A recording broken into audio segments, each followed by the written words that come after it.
to apologize ahead of time for a few things this video may have. One would be the possible wind noise. It's a little breezy out, and two would be my hair. I just rolled out of bed, drove home, and here I am now. What are we doing in this video? This video, my truck's leaking a boatload of oil. There's a crack in the oil pan, and I'm trying to sell or trade this truck for something special today in like 2 hours. So I have like a rapid set, what's the word I'm looking for? Like a rapid set filler, put that on the oil pan, and then hopefully call it a day. But of course I have to like draw or drain the oil, clean that section up real nice, and then pray to God that it works, because if it doesn't, I'm going to piss blood. But let's get to it right now because I have like no time to waste. Okay, I've got the oil draining. I have a very rough grit sandpaper, and then a very fine, I have more of it, but well, I guess I don't have any more. I have more in the garage. I lied, I do need this, even though it's a little bit, oh my goodness. Hopefully it works. Just pulled it out of the garage. I didn't really prepare for this at all, honestly, so bear with me. Why it shouldn't be done in the wind. It's freaking going all over the place. Sheesh. I'm gonna be honest, there's something that doesn't seem very healthy about that oil, like at all. Like it shouldn't be. Never mind. I'm no expert on cars, but the consistency of that is, well, questionable. Alright, we're going to plan number 2 because, let me crawl my big boofus tail in here. Okay, so as you can see, I'm pretty sure this thing has been tampered with, it looks like about a bazooka million times. So I don't really know exactly where it's leaking oil, considering the fact that it looks like, well, I don't really know what it looks like, kind of a mountain range or something like that. It looks ridiculous. Anywho, I have no idea where it's leaking oil from, and I could sit here all day and sand and try and clean, and I'm never really going to get anywhere. I think it's coming from somewhere up here. So I already told the guy that it leaks oil. I'm going to use some of this.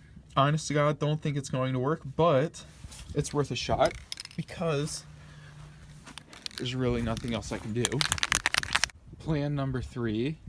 This one you guys are 100% allowed to judge me on as much as you want.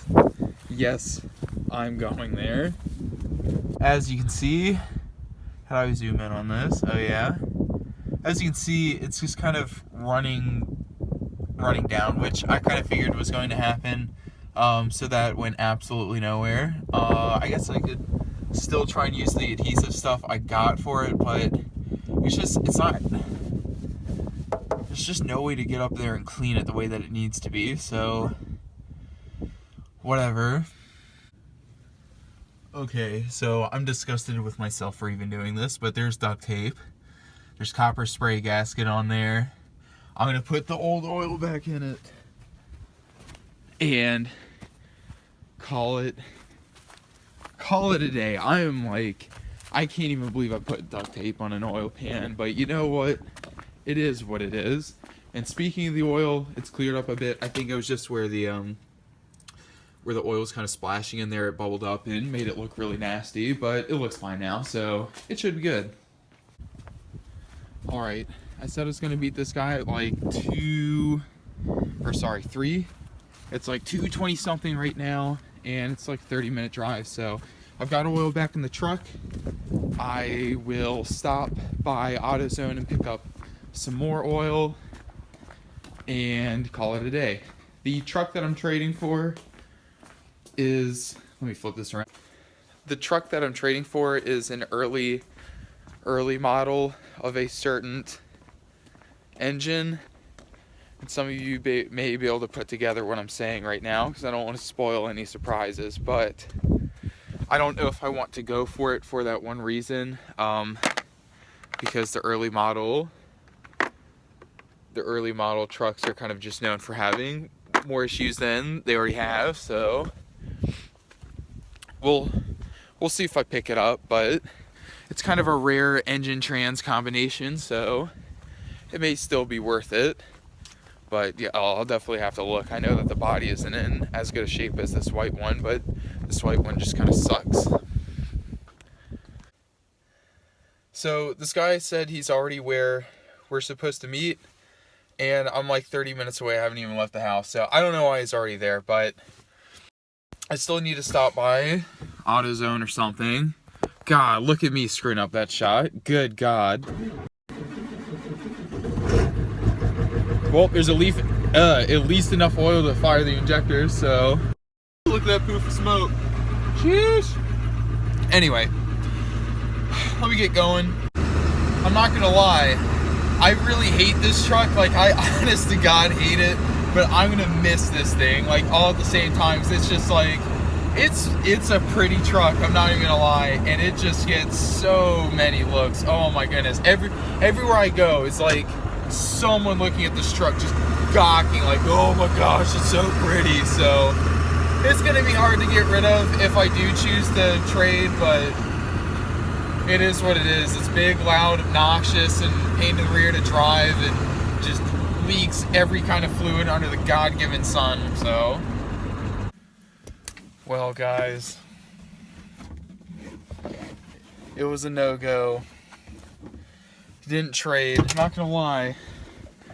His truck was pretty roached, though. I mean, the interior was really, really nice. It was really weird because the outside was like freaking shot, but the inside was grade A, and the fact that it was a 6.0 Powerstroke with a 6-speed manual and a long bed, that's something you just don't come across every day. So it was nice in that aspect, but he said he didn't want to trade due to the oil leak because it's still spewing all over the place, and honestly, I was probably going to pass as well, just because of how bad the body was on that truck. But I did what I could. I mean, obviously, duct tape to stop an oil leak is one of the most ridiculous things ever. But it was worth a shot, and I guess I will just have to look at getting another oil pan and pulling the motor and fixing it. So that blows, but it looks like that's just going to have to be what happens, because there's no way anyone's going to buy it the way that truck leaks. I mean, it's bad, real bad. So